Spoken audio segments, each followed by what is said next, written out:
하나님의 말씀은 마태복음 23장 11절 12절입니다. 다 함께 합독하시겠습니다. 너희 중에 큰 자는 너희를 섬기는 자가 되어야 하리라. 누구든지 자기를 높이는 자는 낮아지고 누구든지 자기를 낮추는 자는 높아지리라. 아멘. 하나님은 겸손하신 분이십니다. 하나님이 겸손하시고 그의 아들 예수가 겸손하신 분이십니다. 그래서 예수께서는 나는 마음이 온유하고 겸손하다라고 이렇게 말씀을 하셨습니다. 성령은 사도행전을 통해서 증거하기를 하나님이 자기에게 순종하는 자들에게 주신 분이 바로 성령이라고 기록되어져 있습니다. 성령을 받고 성령이 역사하는 심령은 하나님께 순종하는 자들이라는 겁니다. 하나님께 순종하는 자들은 하나님 뜻에, 하나님 말씀 앞에 참으로 겸손하기에 순종하는 자들인 겁니다. 하나님은 이와 같이 자기 자신이 겸손하시고 그의 아들 예수가 겸손하고 성령이 하나님 뜻대로 사는 자에게 성령을 보내주셔서 일평생 그런 자들에게 역사하도록 하시는 분이 바로 성령입니다. 하나님은 우리 성도님들이 자기 자신을 낮추기를 원하시는 겁니다. 자기 자신을 낮추지 않으면 자기 자신을 높이는 자는 하나님은 그를 대적하십니다. 그래서 야고보서를 통해서 야고보는 하나님이 어떤 분인가, 하나님은 교만한 자를 대적하시고 겸손한 자에게 은혜를 베풀어 주시는 분으로 소개하고 있습니다. 하나님이 대적한다고 하는 것은 그 교만한 자를 향해서 하나님의 적으로 여기는 겁니다. 적으로 여겨서 싸운다면은 그 교만한 자의 결과, 그 형국이 어떻게 되겠습니까? 그런데 그 하나님이 겸손한 자에게는 은혜를 주시는데 교만한 자는 대적하신다는 거예요. 우리 성도님들이 하나님의 은혜를 사모하십니까? 하나님의 은혜를 진정으로 받기를 원하십니까? 그렇다면 교만해서는 하나님의 은혜를 받을 수가 없어요. 왜? 교만한데 하나님의 은혜를 줄 리가 없어요. 하나님은 오히려 은혜를 주는 것이 아니라 대적한다는 거예요. 적으로 여겨서 싸운다는 거예요. 물리친다는 겁니다. 하나님이 적으로 여겨서 하나님이 대적하겠다고 작정을 한다면 그 사람의 형국은 영적으로나 육체적으로나 비참하게 돼 있는 겁니다. 하나님이 교만한 자는 그렇게 한다는 거예요. 그러나 겸손한 자에게는 하나님이 은혜를 베풀어 주신다는 것입니다.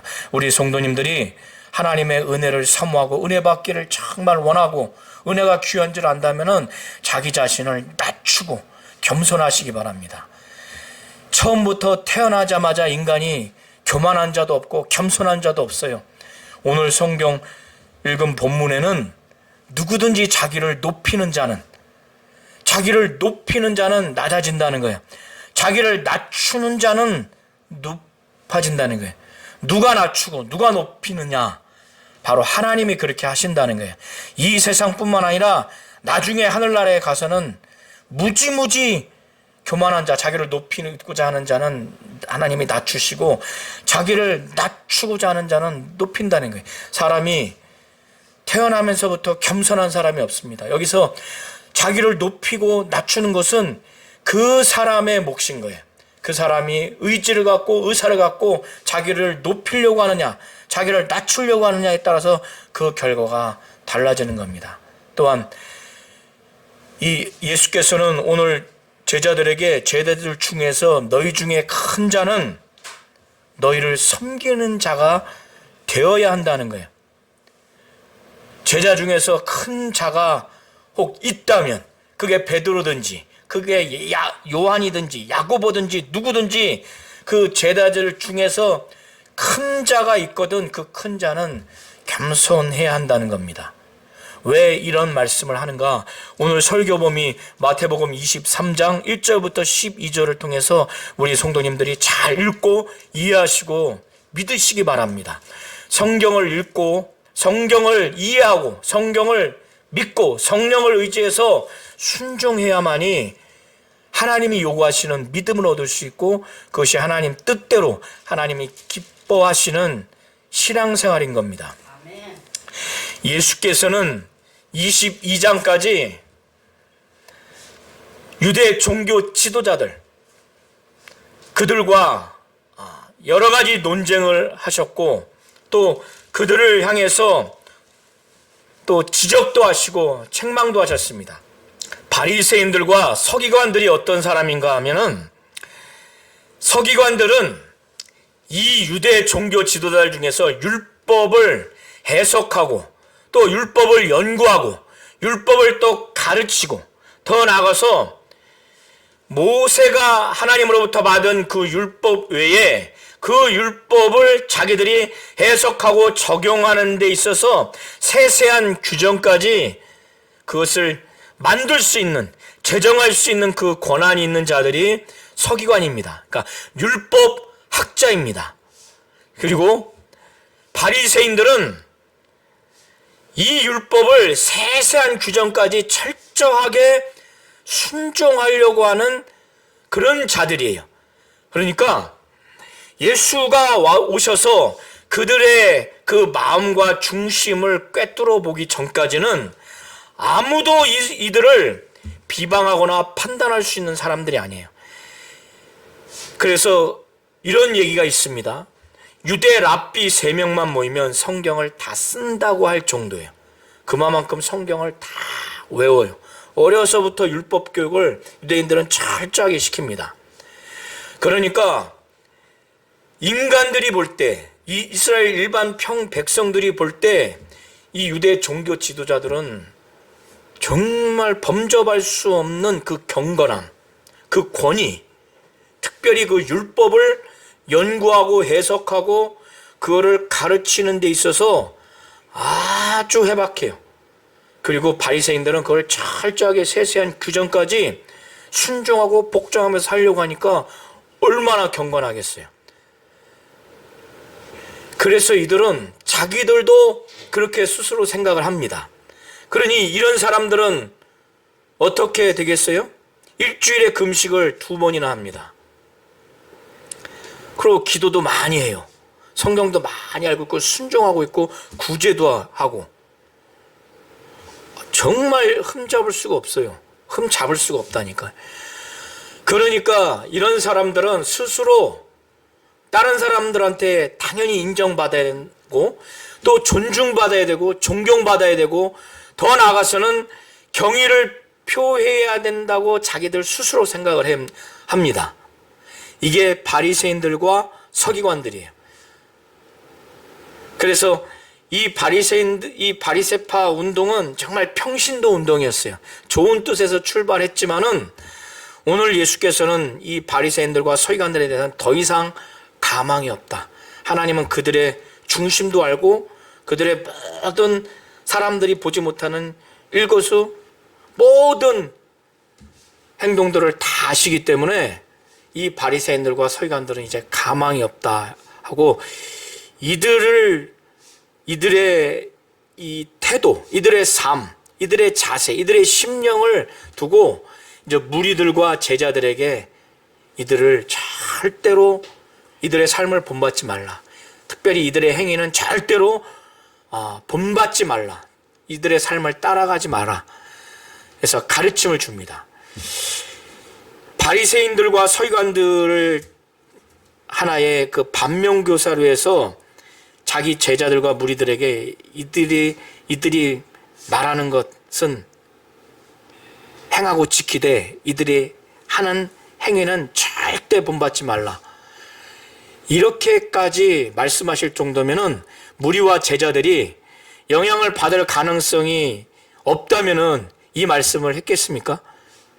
근데 12제자가 예수 곁을 다니면서 들었던 그 설교가 얼마나 영감 있고 영역이 있겠습니까? 그리고 죽은 자도 살리고 귀신을 쫓는 것도 옆에서 봤고, 문둥병을 치유하는 것도 봤고,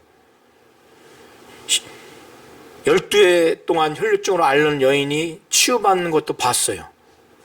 그리고 말씀도 들었단 말이에요.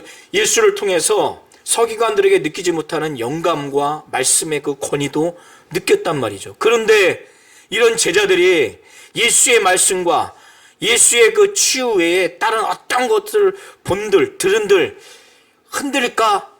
흔들리지 않을 것 같잖아요. 근데 예수마저도 이런 제자들이 그렇다 할지라도 분명히 영향을 받을 수 있기 때문에 이렇게 말씀하시는 겁니다. 그렇다면은 우리 성도님들이 이 세상을 살아가는 데 있어서 자만하시면 안 돼요. 나는 꾸준히 기도하고 있고 또 이렇게 예배를 하고 있기 때문에 난 절대로 세상 영향을 안 받을 것 같아. 안 받을 거야. 그리고 타락한 영적 지도자들, 이단 사상을 가진 자들의 절대 영향을 받지 않을 거야. 하지만 차라리 모르는, 아는 상태에서 영향을 받는지 안 받는지 내가 인식하고 있다면 괜찮은데, 나도 내 가정도 모르는 사이에, 우리 교회도 모르는 사이에 영향을 받을 수 있다는 겁니다. 자, 오늘 설교 범위를 잘 보시면서 예수께서 바리새인과 서기관들을 이제 반면교사를 삼으면서 그들이 모세의 자리에 앉았으니 그러므로 무엇이든지 그들이 말하는 바는 행하고 지키되 그들이 하는 행위는 본받지 말라. 그들은 말만 하고 행하지 아니한다. 또 무거운 짐을 묶어 사람의 어깨에 지우되 자기는 이것을 한 손가락으로도 움직이려 하지 아니한다라고 이렇게 말씀을 하셨죠. 이 바리새인들과 서기관들이 모세의 자리에 앉았다고 하는 것은 이 당시 회당 안에는 오늘날과 같이 성경책이 이런 책이 아니라 두루마리로 말린 그 양피지로 된 두루마리로 된 성경인데 구약 성경입니다. 그러면 이게 크잖아요. 이걸 담아놓는 이 성경을 담아놓는 그 기구가 있고 그 자리가 있고 이렇게 회당 안에서 서기관을 필두로 해서 일반 백성들에게 이 율법을 강론할 수 있는 권한과 지위가 있는 사람들이 강론합니다. 그 옆에 모세의 자리가 있다고 합니다. 그런데 여기서는 그 자리를 말할 수도 있지만 그 자리를 말한다기보다 바리새인들과 서기관들을 예수께서 지금 이제 가망이 없다고 하고 이들을 반면교사를 삼아서 이들이 말하는 것은 행하고 지키되 이들이 하는 행위는 본받지 말라. 왜? 그들이 모세의 자리에 있었기 때문에. 모세가 율법을 하나님으로부터 받아서 전달을 하죠. 또 그것을 그들에게 지키도록 교육하고 그렇게 합니다. 전수합니다. 그런 위치에 있다는 거예요. 그래서 이스라엘 백성들에게 율법을 가르치고 또 이 율법을 교육하고 전수하는 그 위치에 있다는 거예요. 이 권위를 갖고 있는 자들이라는 거예요. 그래서 이 바리새인과 서기관들이 율법 자체를 전달하고 낭독하는 것들은 이미 모세로부터 받은 율법이기 때문에 그거는 하자가 없어요. 그러니까 이들이 말하는 것은 지키라 이거야. 그런데 이들이 하는 행위는 본받지 말라는 거예요. 왜? 그들은 율법은 낭독해서 율법에 토시 하나도 틀리지 않게 전달은 하지만 그들이 그 율법에 행하지 않는다는 거예요. 그리고 이들이 만들어 놓은 또 그 조상 때부터 만들어 놓은 구전율법이 있습니다. 구전율법은 모세가 시내산에서 받은 그 성문화된, 그러니까 글로 기록된 율법이 아니에요. 그 율법은 이스라엘 백성들이 실생활을 하는 데 있어서 이 율법과 실생활에 차이가 있어요. 그러니까 이 율법을 내가 사회생활을 하는 데 있어서, 내가 가정생활을 하는 데 있어서 굉장히 다양한 상황, 다양한 사건이 일어나지 않습니까? 그런 상황에서 이 율법을 어떻게 적용하라고 하는 것인지 이들이 이걸 해석해서 적용하기가 일반 백성이 어려워요.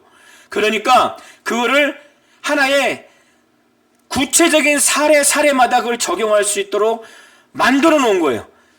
좋은 취지로 그렇게 시작을 했을런지 모르지만 그것이 너무나 많아요. 그래서 심지어는 한 율법에 그 구체적인 규정이 1000가지 정도까지 된다고 합니다. 그러니까 이게 일반 백성들에게 얼마나 무거워요. 율법은 하나의 조항밖에 되지 않는데 그 하나의 조항을 지키기 위해서 자기들이 1000가지까지 만들어놨으니 이걸 백성들에게 다 지켜야 된다고 어마어마하게 무거운 것을 어깨에 무거운 짐을 묶어서 매게 만들어 놓은 거예요. 이것이 오늘 지금 4절이 그것을 은유적으로 비유적으로 표현하는 겁니다. 그러면서 자기들은 자기들 손으로 손가락 하나도 움직이려고 하지 않는 거예요. 자, 율법 조항을 하나인데 그걸 구체적으로 개별적인 사항을 적용하기 위해서 1000가지를 만들어 놨으면은 얼마나 일반 백성들이 아주 고되겠어요. 에? 힘들고. 그러면 이 지도자들은, 교사들은, 이 영적 지도자들은 그 백성들이 그거를 잘 이해하고 적용할 수 있도록 도와줘야 된단 말이에요. 그런데 손가락 하나 까딱도 하지 않는다는 거예요. 어마어마하게 힘들게 해놓고. 그리고 뭐예요? 자기들도 그거를 행하지도 않아. 성문화된 율법도 행하지도 않고 그 구체적인 자기들이 만들어 놓은 것조차도 행하지 않는 거예요. 그래서 모세의 율법을 그대로 가감하지 않고 낭독한 거는 그거는 행하고 지키라는 거예요. 그러나 그들의 하는 행위는 본받지 말라는 거예요. 왜? 그들은 말만 할 뿐이지 행하지 않는다는 거예요. 그런데 이것이 오늘날 교회에서 말만 하고 행하지 않는다는 것과 100% 일치되는 걸 염두에 두고 예수께서 말씀하신 것으로 보여지지 않아요. 이건 근본적으로 바리새인들과 서기관들, 외식하는 자들, 이 위선하는 자들의 이 사람들의 본질에서 나오는 행태이기 때문에 우리가 인간이 본이 안 돼, 말과 행동이 달라, 이런 차원의 사람들과는 달라요. 지금 바리새인과 서기관들은. 예수는 지금 그렇게 말하는 게 아닌 것으로 제가 보여져요. 그러면서 그들의 이 첫 번째 문제점을 지적하고 그 다음에는 이들의 문제점이 뭐냐? 이들은 모든 행위들을 사람들한테 보이려고 한다는 거야. 모든 행위들을. 그들이 아까 말씀드렸죠. 바리새인들과 서기관들은 이스라엘 일반 백성들이 도무지 흠잡을 수가 없어요. 그렇게 살려고 해야 노력할 수도 없어요. 이 사람들처럼. 그러니까 율법학자가 오늘날 정확히 맞지는 않지만 오늘날 신학자로 그냥 생각해서 이해하시면 돼요.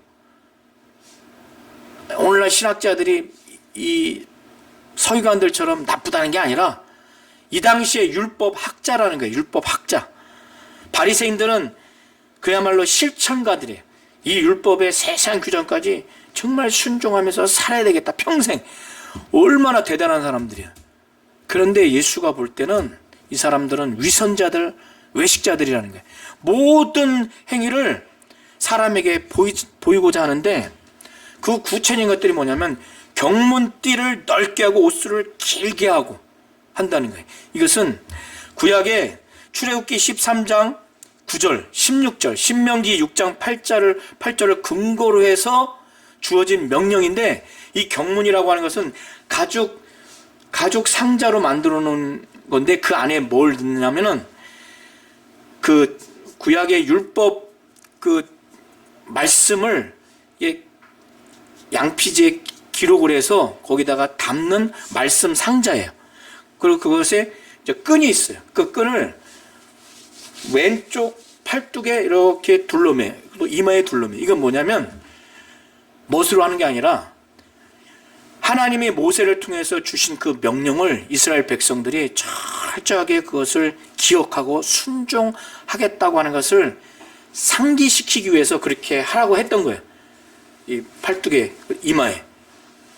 그런데 이들은 뭐냐면 이거를 자기들의 경건함으로 이렇게 과시용으로 이렇게 지금 보이기 위해서 경문띠를 넓게 한다는 거예요. 경문띠를 이렇게 하면은 저 바리새인과 서기관들은 정말 우리는 이렇게 못 사는데 저들은 날마다 모세가 하나님이 모세를 통해서 주신 하나님의 말씀을 늘 주야로 그거를 정말 생각하고 순종하면서 살겠다고 그렇게 하는구나.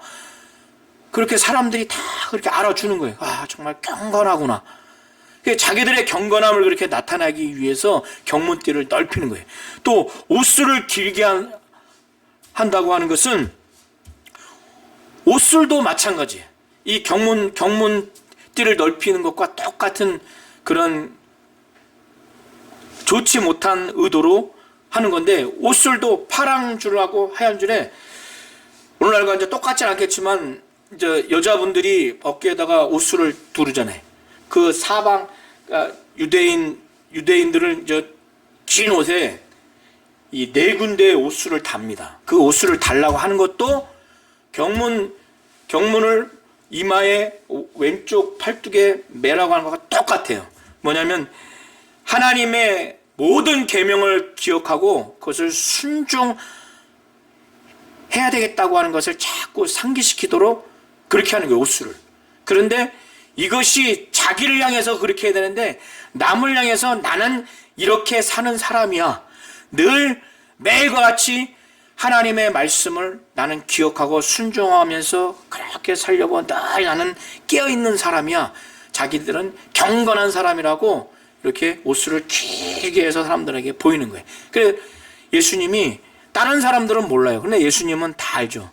저 바리새인과 서기관들은 자기들이 경건함을 보이기 위해서 경문띠를 아주 넓게 하고 옷술을 길게 해서 자기들이 경건한 것처럼.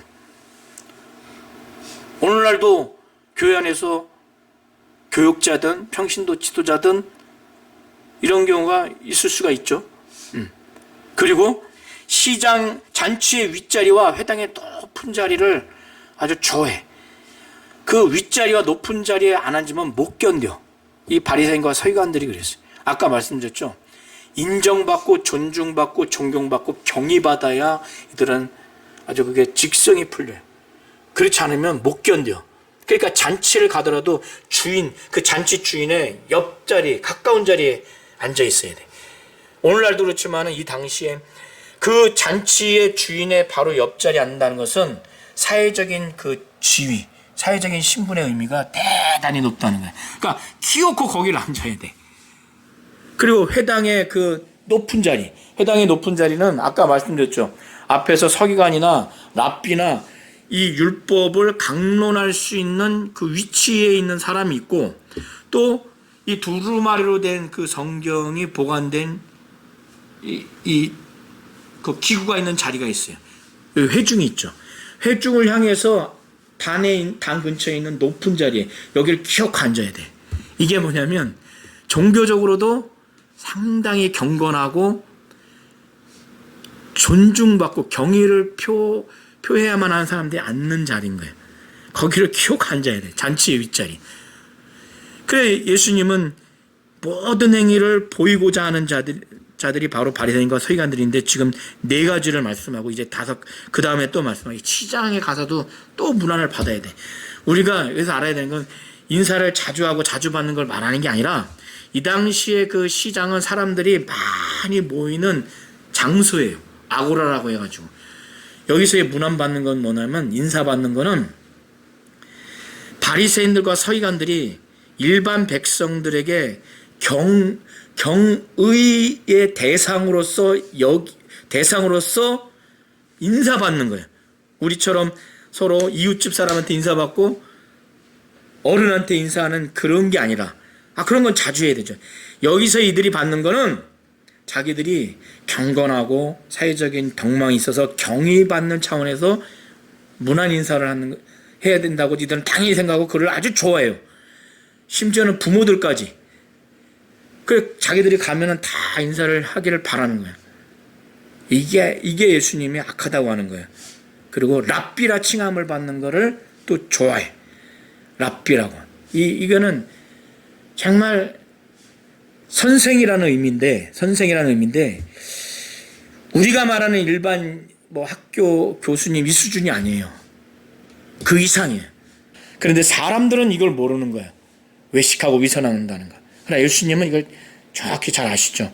이 22장까지 예수를 죽이려고 어떻게 하든지 이런저런 막 실문을 하고 책 잡으려고 했다가 안 되고 난 다음에 이제 예수께서 무리들과 제자들에게 절대로 이 바리새인들과 서기관들의 그들이 율법을 낭독하는 내용은 그거는 지켜라. 행하고 지켜라. 그러나 그들의 하는 행위는 절대로 본받지 말라. 그들은 말만 할 뿐이지 행하지 않는다. 그러시면서 그들이 하는 모든 행위를 이것뿐이겠어요. 그러나 대표적으로 지금 몇 가지를 열거하면서 이들이 이런 자들이다 하면서 예수께서는 그러나 이 무리와 제자들에게 너희는 랍비라 칭함을 받지 마라. 그리고 지도자라고 칭함을 받지 마라. 그리고 이 땅에 있는 자들을 아비라고 하지 말라. 이거를 우리 성도님들이 잘 이해하고 적용을 하셔야 돼요. 자, 이 8절부터 10절까지 한번 눈으로 보시기 바랍니다. 예수께서 왜 랍비라고 하지 말라고 하셨는가? 왜 땅에 있는 자를 아비라 하지 말라고 하셨는가? 또한 지도자라고 칭함을 받지 말라 하셨는가? 랍비라 칭함을 받지 말라고 하셨는가? 그 이유는 이 랍비라고 아버지라고 또 지도자라고 여겨야 하고 그렇게 불리움을 받아야 하는 존재가 사람 중에 있는 것이 아니라 바로 하나님 아버지와 바로 예수 자신을 향해서 그런 대상으로 여기고 그렇게 불려져야 되기 때문에 이건 이렇게 하면 안 된다는 거예요. 자, 하나님 아버지가 진정한 우리의 참 아버지라고 하는 것을 예수께서 말씀하십니다. 하나님이 우리의 참 아버지세요. 육신의 가정에 있는 아버지를 아버지라고 하지 말라는 게 아니라 하나님 아버지, 우리가 하나님을 향해서 아버지라고 했을 때의 그 의미와 어떤 심정으로 하나님을 아버지라고 하는지 우리 성도님들이 잘 아시죠. 그렇게 그런 심령을 갖고 그렇게 의존하고 그렇게 바라보고 그렇게 경배하고 그렇게 헌신해야 될 아버지는 이 땅에 없다는 거예요. 만약에 그런 대상으로 이 땅에 있는 사람을 그렇게 아버지라 부르면 그건 부르지 말라는 거예요. 이 땅에 있는 자를 아버지라 부르지 말라는 거예요. 이해하시겠죠? 가정에서 육신의 아버지를 아버지라고 하지 말라는 그렇게 적용을 하면 안 됩니다. 그래서 성경을 정확하게 이해하고 그걸 믿고 그걸 행하라고 하는 거예요. 예수께서 이 땅에 있는 자를 아비라 하지 말라고 했을 때는 뭘 생각하시는 거예요? 너희의 아버지는 한 분이라는 거잖아요. 하늘에 계신 분, 바로 하나님 아버지. 그 하나님 아버지를 대상으로 해서 유일하게 정말 참 아버지, 나의 모든 걸 다 쏟아붓고 헌신하고 정말 참 유일하신 신으로서 하나님 아버지, 신적 존재로서의 하나님 아버지, 이런 하나님 아버지는 하늘에 계신 그분 외에는 없다는 거예요. 그러니까 다른 사람은 그래서 아버지라 하지 말라는 거예요. 이해하시죠? 그리고 랍비라고 하는 것도 예수 자신이, 그 랍비도 너희 선생은 하나요, 너희는 다 형제라는 거예요. 형제니까 가족 안에서도 부모, 자식도 형제니까 모든 걸 수평으로 그렇게 또 생각하시면 안 됩니다. 예수만이 우리에게 하나님의 뜻을 가르쳐 줄 수 있고 하나님의 말씀을 가르쳐 줄 수 있고 행함을 가르쳐 줄 수 있고 영생과 관련된 것을 가르쳐 줄 수 있고 그분은 우리의 육체와 모든 것들도 삶에도 다 가르쳐 줄 수 있어요. 절대적인 가르침의 권위가 있는 선생으로서 바로 예수 외에는 아무도 우리를 영적으로나 또 하나님에 대해서나 진리에 대해서나 또 육체의 삶에서 어떻게 하나님 뜻대로 살아가야 되는지에 대해서 근원적으로 본질적으로 우리를 가르쳐 줄 수 있는 권위 있는, 그 정도로 절대적인 권위가 있는 선생은 누구뿐이냐? 바로 예수뿐이라는 거예요. 그러니까 다른 신적 존재, 다른 교주, 다른 어떤 이 세상에 육신을 갖고 있는 존재는 진정한 랍비나 선생이 아니라는 거예요. 그런 차원에서 선생이라, 랍비라 하지 말라, 선생이라 하지 말라는 것이지, 학교의 선생님, 교회 학교 교사 선생님, 이거 죄 짓는 거 아니야? 이게 아닙니다. 이해하시죠? 우리가 교회에서 교사 선생님이나 학교 선생님을 우리가 예수님이 우리를 진정으로 영적으로나 또 육체적으로나 이 땅에 어떻게 하나님 뜻대로 살아야 되는지, 하나님의 뜻을, 하나님의 말씀을, 하나님을 소개하고 하나님의 나라를 소개하고 복음과 진리를 가르쳐 줄 수 있는 절대적인 권위가 있는 선생은 예수뿐이라는 거예요. 그 정도로 만약에 목사나 누구를 의존하면 그거는 타락하는 거예요. 그걸 하지 말라는 거예요. 그런 차원에서 랍비라고 하지 말라는 겁니다. 이해하시죠? 그리고 지도자도 마찬가지예요. 그래서 지도자는 인도자, 교수, 또 교사 이런 의미인데, 우리를 지도하고 우리를 교수할 수 있는 절대적인 권위가 있는 분은 그리스도, 바로 예수 한 분뿐이라는 거예요. 이거를 무리와 제자들에게 영향을 받을 수 있기 때문에 예수께서는 이 말씀을 하시는 겁니다. 이게 지금 바리새인들과 서기관들을 지금 반면 교사로 해서 지금 말하는 겁니다. 너희 중에 큰 자는 섬기는 자가 되어야 한다는 거예요. 이 제자들 중에서 큰 자가 예수께서 만약에 있다면 너희 중에 큰 자는 섬기는 자가 되어야 된다는 거예요. 우리 성도님들이 교회에서나 또 가정에서나 직장에서나 사회에서 자기 자신이 볼 때, 다른 사람들이 볼 때 주관적이든 객관적이든 자기 자신이 큰 자라고 여겨진다면, 평가받는다면 반드시 섬기는 자가 되시기 바랍니다. 이것은 취사 선택의 문제가 아니에요. 이건 주님의 명령입니다. 그러하지 않으면 자기 자신을 계속 높이게 돼 있어요. 가만히 내버려 두면은 이 마귀가 역사하기 때문에, 이 타락한 그 죄의 본성이 있기 때문에 자꾸 교만해집니다. 교만이 계속 올라와요. 그래서 예수께서는 12절에 누구든지 자기를 높이는 자는, 가만히 그게 아니라 자기를 높이는 자가 있다는 걸 염두해 두는 거예요. 또 반대로 누구든지 자기를 낮추는 자는, 내가 처음부터 겸손한 게 아니라 자기를 낮추는 의지와 노력을 해야 겸손하게 되고 겸손을 유지할 수가 있는 겁니다. 그래서 목사든 또 평신도든 애든 어른이든 어떠한 자를 구분하지 않습니다. 예수님은 누구든지 자기를 높이는 자는, 이게 처음엔 몰라요. 계속 자기 마음이 높아지는지도 몰라. 높여 막 의식적으로 높이기도 하고 무의식적으로 높이는 자는 반드시 하나님이 낮춘다는 거예요. 이 세상뿐만 아니라 저 세상에 가서. 또 반대로 자기를 낮추는 자는, 낮추는 게 의지적이고 의욕적으로 그렇게 노력을 해야 한다는 거예요. 자기를 낮추는 자는 높아진다는 거예요. 누가? 하나님이 높이신다는 거예요. 여기 낮춘 자 뒤에 낮아지고 높아지리라 하는 것은 신적인 수동태인데, 신적 수동태라는 말이 어려운 편인데, 하나님이 그렇게 하도록 하신다는 거예요. 그 결과로 이렇게 된다는 거예요. 하나님이. 내가 이렇게 나를 낮추면 하나님이 높이신다는 거예요. 나를 높이면 이게 망할 일입니다. 하나님이 낮추고 교만하면 하나님이 대적하신다는 거예요. 하나님이 얼마나 교만한 걸 싫어하면 적으로 생각해서 싸우겠냐 이거예요. 이걸 잘 아셔서 교회든 가정이든 사회든 자기 자신이 볼 때, 내가 지금 큰 자다, 11절에 큰 자라고 생각하면 나머지 사람들을 반드시 섬기시기 바랍니다. 이건 주의 명령이에요. 율법보다 더 가감할 수 없는 주의 명령입니다.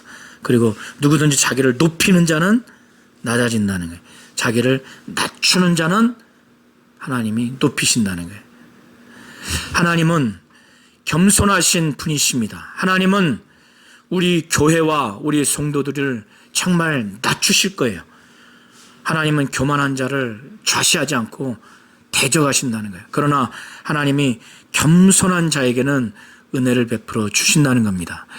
주 예수께서 나는 마음이 온유하고 겸손하다고 그렇게 말씀을 하세요. 나의 멍에는 쉽고 가볍다고. 이 바리새인과 서기관들이 이 올가맨 짐이 얼마나 무거워. 자기들은 손가락 하나도 되지 않고. 그래서 성령은 하나님 뜻대로 하는 자에게 하나님이 막 성령을 보내주셨어요. 성령은 교만하고 거만한 자에게 오지 않습니다. 처음부터. 우리 성도님들도 되돌아보세요. 성령 처음 받았을 때 정말 하나님도 만족하게 여기시니까 성령을 보내주신 거예요. 그때는 하나님 뜻이라면, 하나님 말씀이라면 절대 순종하고 복종하겠다고 매우 겸손했을 거예요. 지금도 그럴 가능성이 다 있는 거예요. 그러니까 자기 자신을 낮추시기 바랍니다. 그리고 자기 자신이 큰 자라고 생각하면은 반드시 섬기는 자가 되시기 바랍니다. 하나님과 같이, 주 예수와 같이 성령이 역사하시기 가장 정말 기뻐하시는 그런 겸손한 심령이 되시기를 예수의 이름으로 축원합니다.